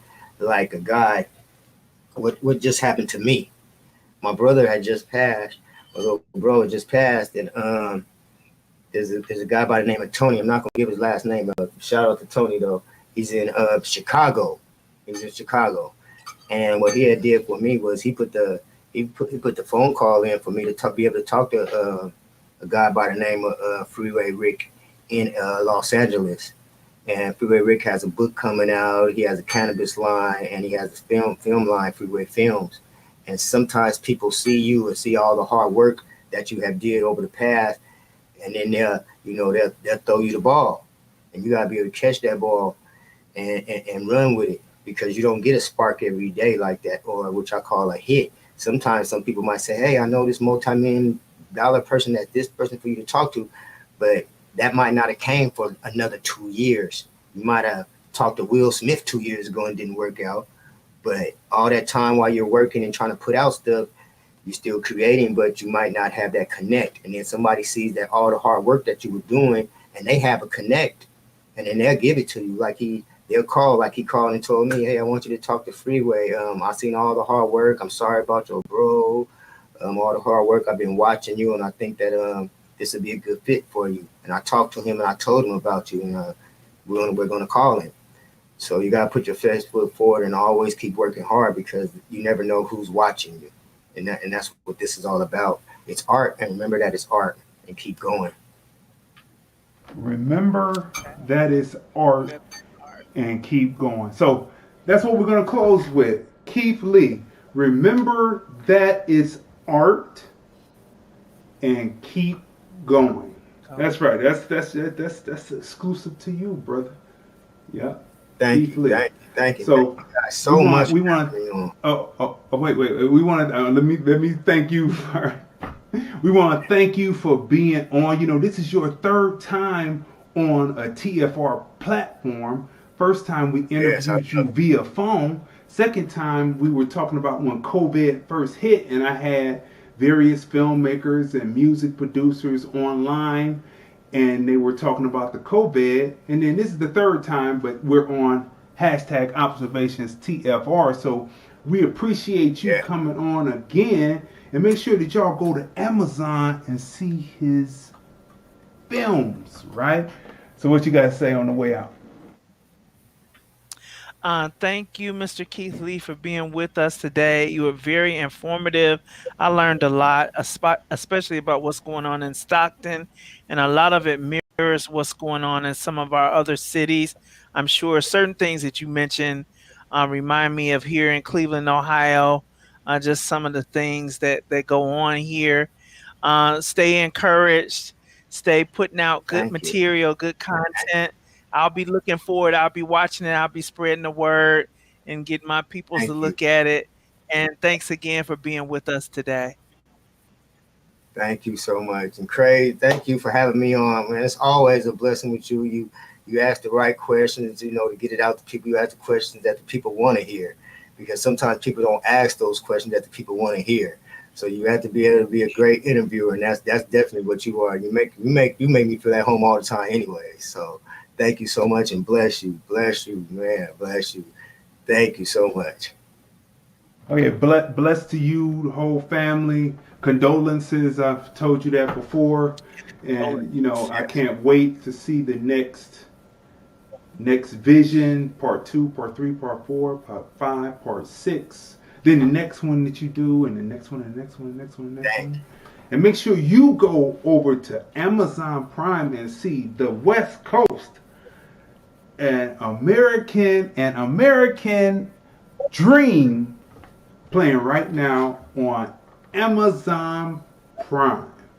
So we're going to let you go, Keith, because we're going to go on with the rest of the show. But believe me, brother, we appreciate you. You give so much information every time that you come. You give information, and people listen. They will learn from you. So there it is.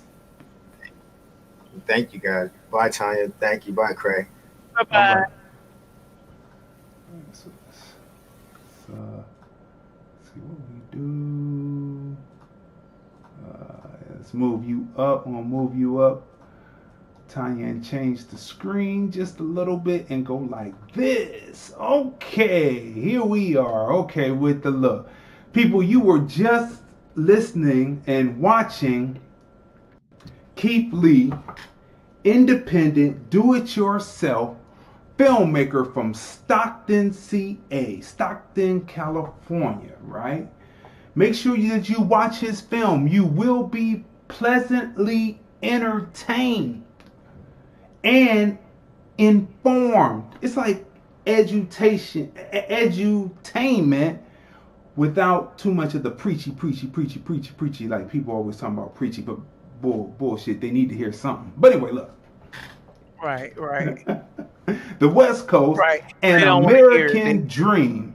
The West Coast, an American dream. We'd like to thank Keith Lee for being on. That was informative, full of information, right? And guess what time it is? Well, before we get to what time it is, let's go right here and say, we appreciate you watching us, right? We appreciate you watching us, and hopefully you appreciate the programming, the informative programming that we bring. And go on over to get your QR code pumped up on your phone and scan either the Cash App on the left or the PayPal on the right, and drop a few dollars on those accounts and say, hey, we appreciate #observations TFR. If you don't have a QR code reader, just go right over to your Apple Store or your Google Play Store and download a free QR scanner. And then scan these. They'll be up when you play it back. Or you can go to Cash App $TFR Podcast Live. That's Cash App $TFR Podcast Live. Now, as usual, we had our guest and we were pumped to have our guest, but you know what time it is. Usually it's on the front end, but we're doing it on the tail end today. We have to do our, as usual, memes. That's right, our information. Okay, so let's start with this one. Common sense should delegate, but people are stupid by choice in most instances. That comes from the infamous DJ remix. Common sense should delegate, but people are stupid by choice in most instances. Right? Let me say something on that. Okay. Go. I mean, some people might look at that and be offended and be like, well, I ain't stupid. I ain't stupid. But my thing is, if you fail to research, if you fail to, like he said, common sense should delegate. One of them delegations is research. Common sense should tell you if you're not knowledgeable in multiple aspects of a situation, that you go do your research to find out. By not researching, that's the choice to be stupid. Just to let you know. I think you offended him more right there. Wow. That was offensive. That was offensive. Wow. Okay. Let's go to the next. Let's go. Okay. The only X I miss is extra money. The only X I miss is extra money. That comes from Jay Smooth, Jay Glover, Jay Smooth, right? Let's keep moving here. Let's keep moving on through. All right, let's go to another one.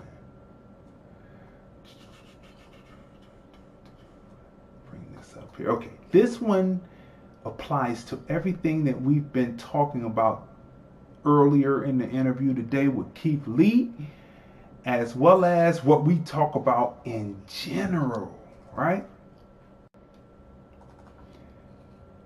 Copying is a part of flatteryism. I didn't even know flatteryism was a word, but hey, I'll take it. It's an ism, flatteryism. But being original is better than being a sequel. A voice and not an echo. Copying is a part of flatteryism, but being original is better than being a sequel. What about a prequel? Is the prequel good? Anyway, let me keep moving. Yeah. Okay, so this one I found this one I found this one hilarious, right? I found this hilarious. Look at that face. How's that fake vegan meat? Me. How's that high blood pressure medication? You know what? Let me say something about that one. That is absolutely right. And for those who are a little bit, you got people who they are a little bit antagonistic towards doing the all meat, or no meat thing, but then using meat substitutes. I've had some people say, well, if I'm gonna have a meat substitute, I may as well have the meat. And I could concur after holding huge amounts of fluid after using a lot of that those products. I won't name them by name, but they call it meatless meat. You can use it for spaghetti, chili, all that stuff. But man, oh man, you talking about holding some fluid, holding some salt. If high blood pressure has been a thing for you and you're keeping it down, you can't eat that. You can't eat that. You're gonna have to just go to all vegetarian and use stuff that's made out of chickpeas and stuff like that for that protein consistency. You're not gonna be able to do the substitute meats too high in sodium because most of them are frozen. Yeah, the frozen thing is just is a disaster. Like you trying to figure out how to, especially during this COVID, you have to exchange half a dozen of one thing for half a dozen of another, right? Trying to cut down on the sugar, trying to cut on the salt because you got to be able to move when the time is to move because character is action, right? Okay. Right. Here you go, Tanya. You're making a film. Choose 4 actors to star in your movie. No more, no less. Good luck. Okay, so let's go through them. All right. I don't know who the first guy is. That's Anthony Hopkins. Of course, that's Morgan Freeman. That is Samuel L. Of course, that's Jack Nicholson. And that is old boy. And then that's Will Smith. And then that's, oh God, I'm drawing a blank. But anyway, Tom Hanks. Tom Hanks. And then that's Jackie Chan. And of course, that is De Niro. And then that's that kung fu kicking dude from out the movies. And then that is, him. And then that's the other guy. And then that's that guy. And then that's that Keanu Reeves. And then, of course, that's Donald Glover. And then that is the other dude. Danny. And then, of course, that's Danny. That's right. And then, that is Denzel. And then, of course, that's Brad. And that is Pacino. Okay, so out of these names, out of these people, 4 actors. 4 actors. Hopkins, Jackson, Washington, and oh wow, it's a rough one between those last 2. Let's see. Hopkins, Jackson, Washington, and I'll say De Niro. For me, at first, the first initial thing was to go American Black and go Morgan Freeman, Samuel L. Jackson, Will Smith. But then I saw Danny Glover, but then I saw Denzel, and I said, no. But I say, now, am I trying to put people together that's going to be a blockbuster movie? Now, so you have to think blockbuster movie and people who have not been on screen necessarily together, right? So I would take 7 and 8, Will, and that guy, right, him. Mm-hmm. 7 and 8. Then I'm looking at Brad, and I'm looking at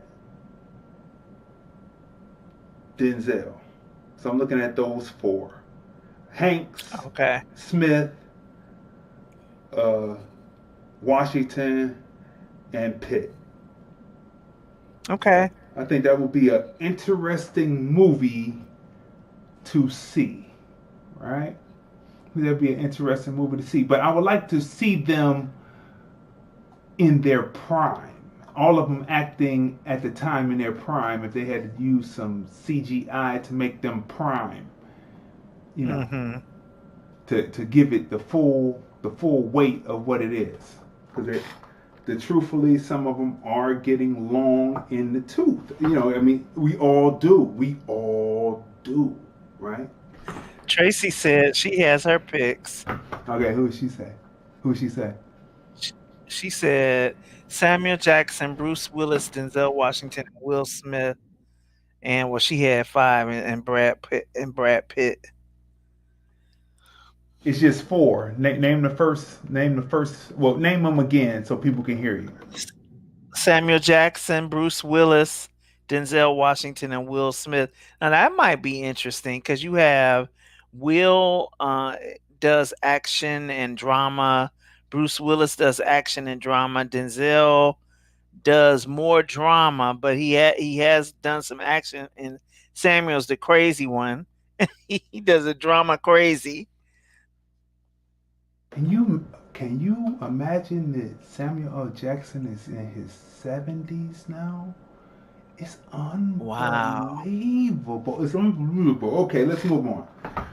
The world does not benefit from you hiding your bad assery. The world does not benefit from you hiding your bad assery. That's I true. thought that was pretty good, right? There's, a little motivating. We had Keith Lee on today, and he is a motivational person, right? Throughout it all, through success, through up and down, through tragedy, he makes it through, right? Okay, so let's go to this one right here. Okay, this one comes from a COVID denier. We express our viewpoints on the show. If my cough or sneeze can kill people, then why would they need to stick Q-tips up my nose all the way to my brain? Shouldn't my saliva be enough? There is nothing logical about COVID. It's a giant scam. If my cough or sneeze can kill people, then why would they need to stick Q-tips up my nose all the way to my brain? Shouldn't my saliva be enough? There is nothing logical about COVID. It's a big scam. And what I say about that is there's a certain science to this, and where the COVID lodges in you to unleash the cement type symptoms on your lungs. You might have to touch your brain, but that's an old test though. They have newer tests. I don't know if she was subject to a older test, but they have new tests that don't hit the brain. Don't give you a lobotomy. Let me say something about that one. Okay, go ahead. What I say about that, as a person who is reasonably health conscious and things like that, what I say about that is because you don't know enough about it to err on the side of caution. Err on the side of caution. You don't know enough about it. So if it is a giant scam, you need to bring us proof of that before you're able to walk around. And I would have to too, because I have certain views on COVID as well. But in order to walk around and hold on to those things and just be doing what I want to do all willy-nilly, I would have to bring some kind of proof that is powerful. Of course, if it's a giant scam, then you got to have proof. Else you need to just do what you want to do in your house and follow the rules when you come outside the house. In fact, just stay in the house. Okay. Okay. Let's have a versus battle. Black excellence versus black complacency. Complacency has more hit records, but excellence is a new artist on the rise. Who you got? Now this is Boyce Watkins. Politics makes strange bedfellows, but this is obviously inspired by the Jeezy Gucci Mane battle that happened yesterday, the versus battle, right? And so let's have a versus battle. Black excellence versus black complacency. Complacency has more hit records, but excellence is a new artist on the rise. Who you got? In the end, you know, a new generation always comes around, and the new generations never really want to listen. They're programmed not to listen.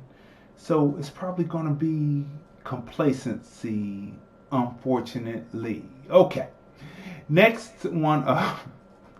Hey, what can you say? Let your smile change the world, but don't let the world change your smile. Let your smile change the world, but don't let the world change your smile. What you got to say to that?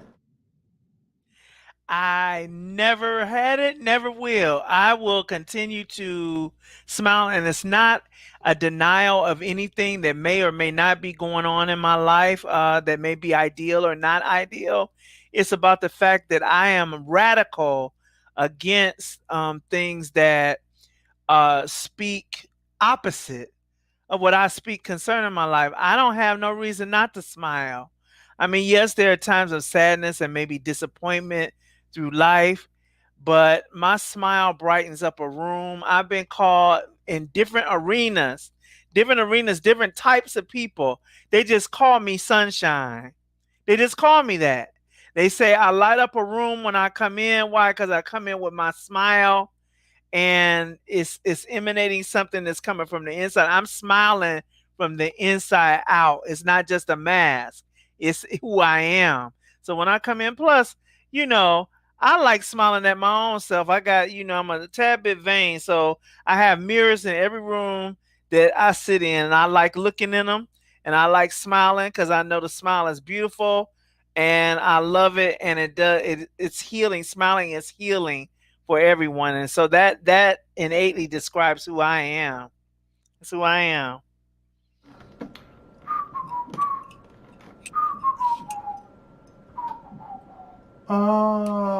What did Tupac say? Smile for me. Won't you just smile for me?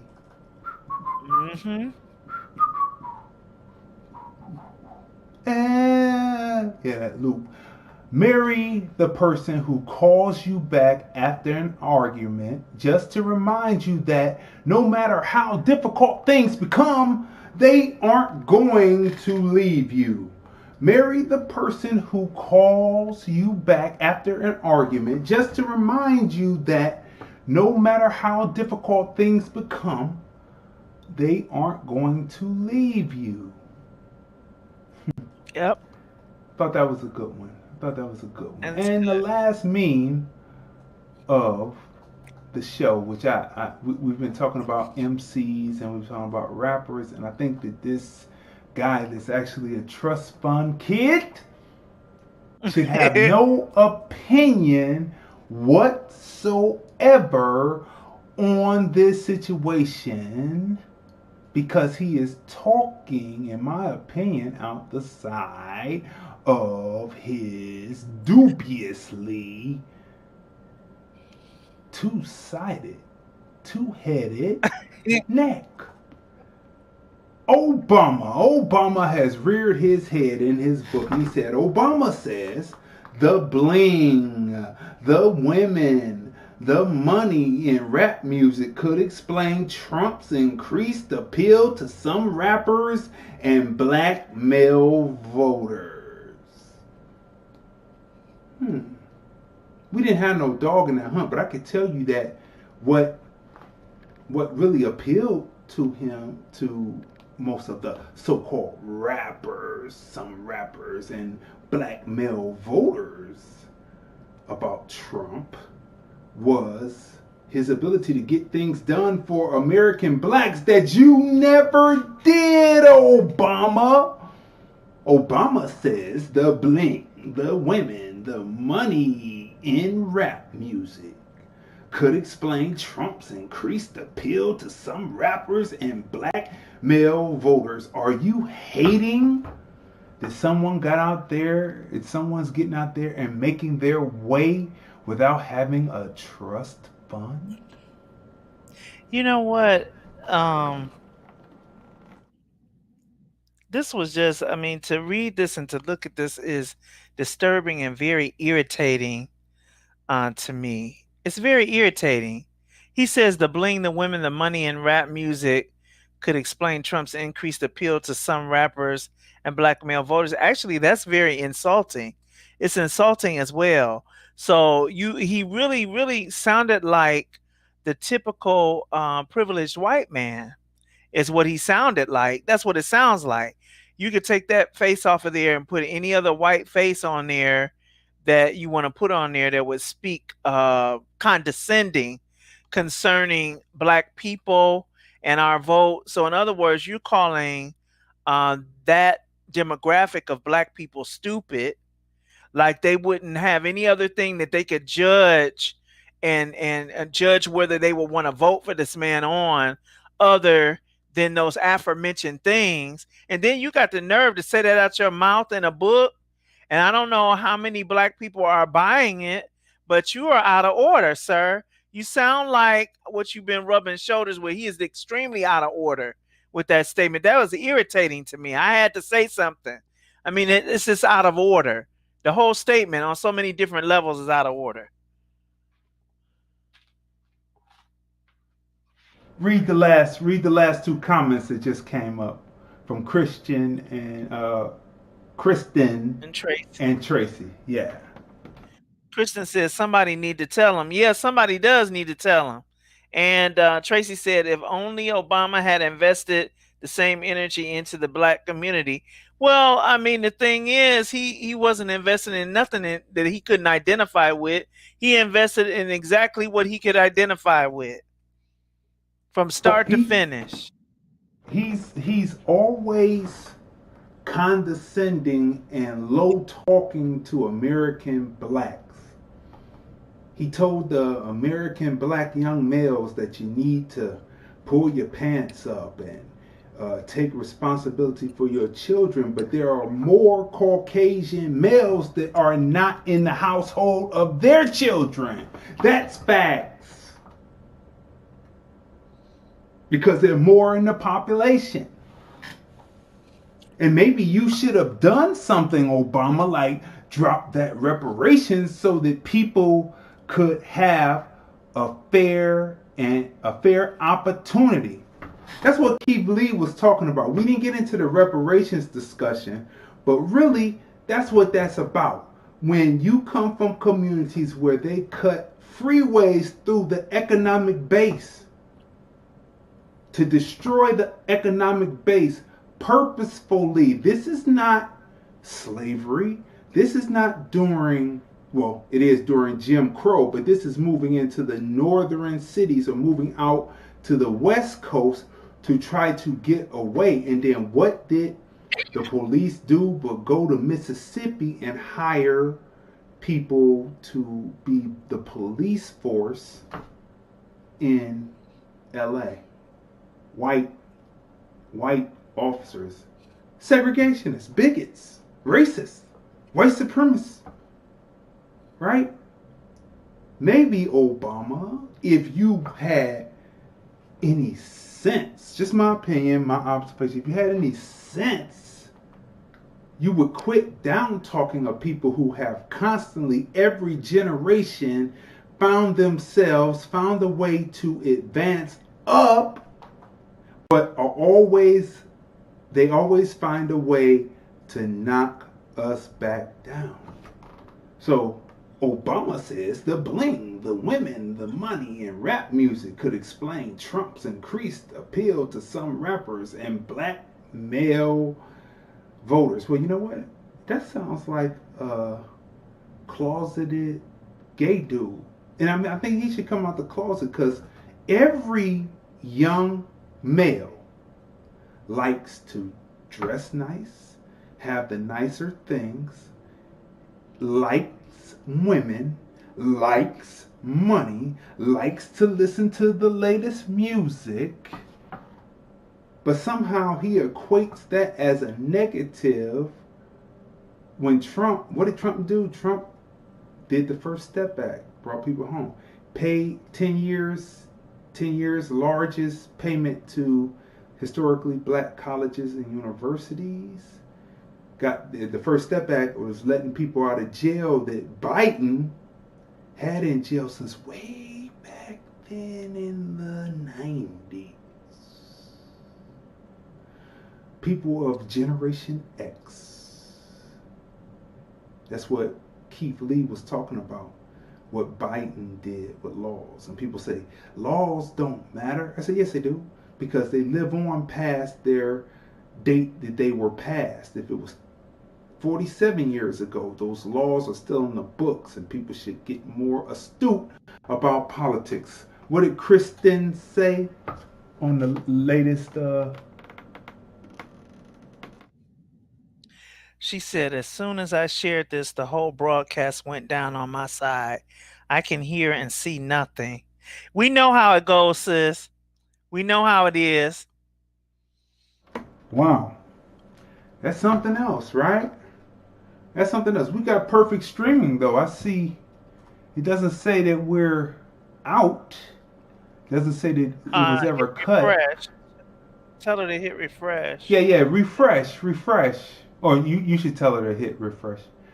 And then it'll come back up. But look, we have to sit on Obama. Obama is starting to become problematic. Him talking about racism after the fact, when we needed him to talk about racism, he wasn't talking about it then. He's starting to become problematic. And he's always downplaying American black men, young boys, young men, black men, American black men. He's always downplaying them because those sound like the words of his grandfather when he was living in Hawaii. Have you ever seen that picture when he was a little boy on his grandfather's shoulders at the water, looking just like his grandfather, just the black version? It's those words that he heard that were not nice towards American black people, which was the stereotype done to make people believe so the people who were in power could then run freeways right through economic districts that were built, burn out buildings and collapse, drop bombs on movements, and do all kinds of other things, and send people to jail as...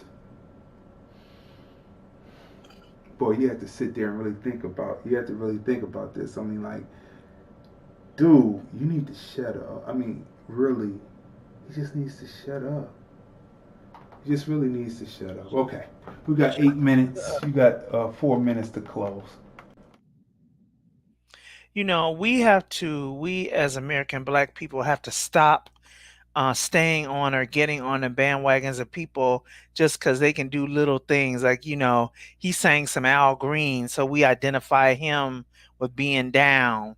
You got certain preachers, they will quote the latest song, "These hoes ain't loyal," and all kinds of stuff like that. Y'all go to their churches and jump on those bandwagons because they said something clever, so they supposed to be down. Come on. Stop wanting to be entertained by foolery. I don't care if they hold the highest office in the land. Foolery is foolery. Condescension is condescension. Insult to your intelligence is insult to your intelligence. Or maybe it's not so much intelligence. Maybe that's the reason why they know they can do that. In any event, it has become painfully apparent that a lack of care or a lack of constitution towards certain things have enabled us to be played to the left like a bad spades hand. I mean, it's painfully obvious. Now, this, you know, these stupid things, and y'all gonna go out and buy his book. Oh, you know, he was, you know, I had people say, oh yeah, that was the best president we ever had. I said, why? Tell me, give me 3 solid reasons why you feel that was the best president we ever had, besides the fact that he had brown skin. Give me 2 other reasons.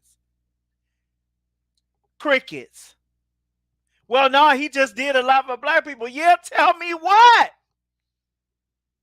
Tell me what? Besides disparage and side on the side of those who are anti-black, tell me what else he did. To me, I don't care. I mean, you know, y'all can be mad or upset or whatever. I don't care. He looked like every other face when I go down all of the presidents. All of the presidents up to where now they're all the same white faces, including his. Because it's out of the abundance of your heart, your mouth speaks. So, and then your actions, what you speak is followed up by your actions. Because you feed your words into your own spirit. That's what you believe.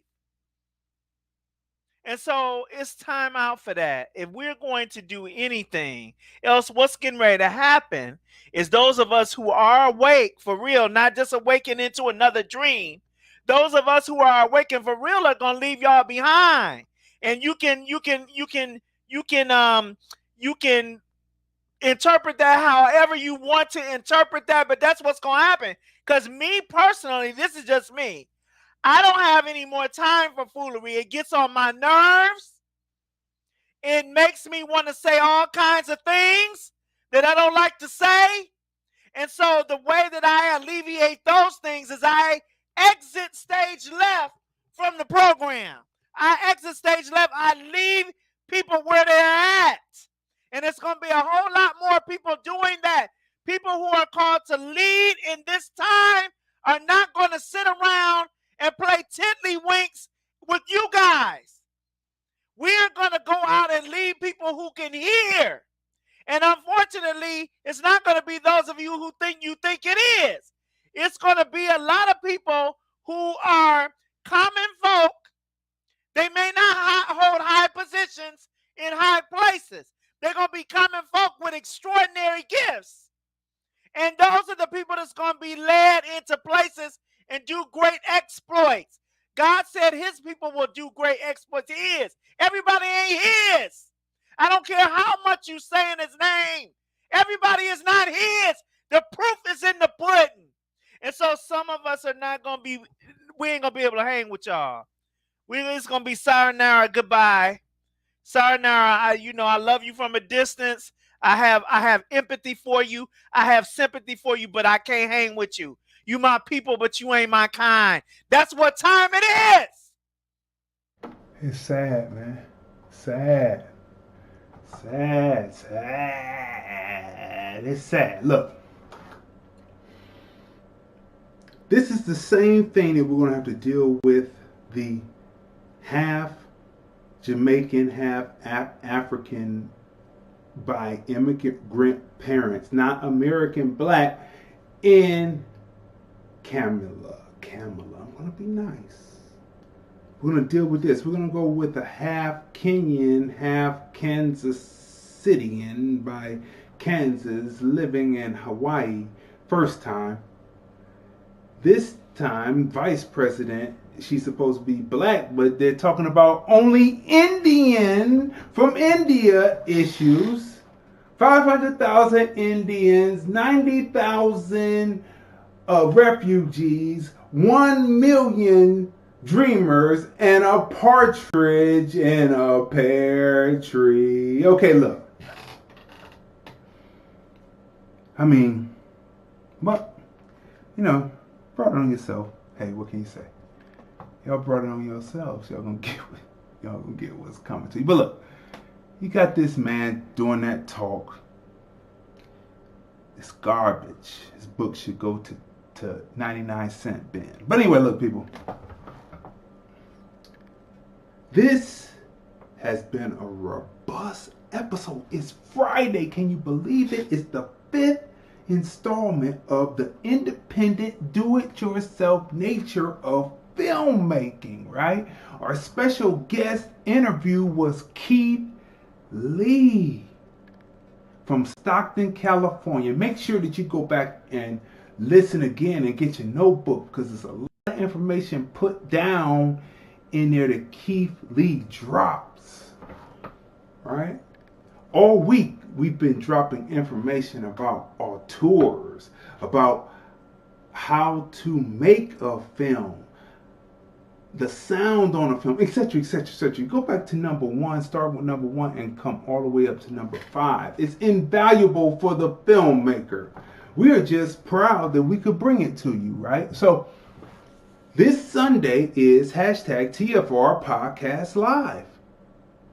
Sundays at 5:30 p.m. Pacific, 8:30 p.m. Eastern on the Film Review Live channel. Smash the like button, smash the share button, smash the like button, smash the share button, subscribe to the channel. We drop information, we drop reviews that will save you revenue. Next Monday through Friday is more episodes of #Observations TFR. Monday through Friday, 9:30 a.m. Pacific, 12:30 p.m. Eastern. We shall see you on Sunday. Oh, Saturday shows are coming, but we'll be talking about that. We'll see you on Sunday, then on Monday with another great episode of #TFR. #Observations TFR. Here's the thing about your movie, why I made the curator's pick of the Hollywood Fringe Festival. Community, heart, crazy.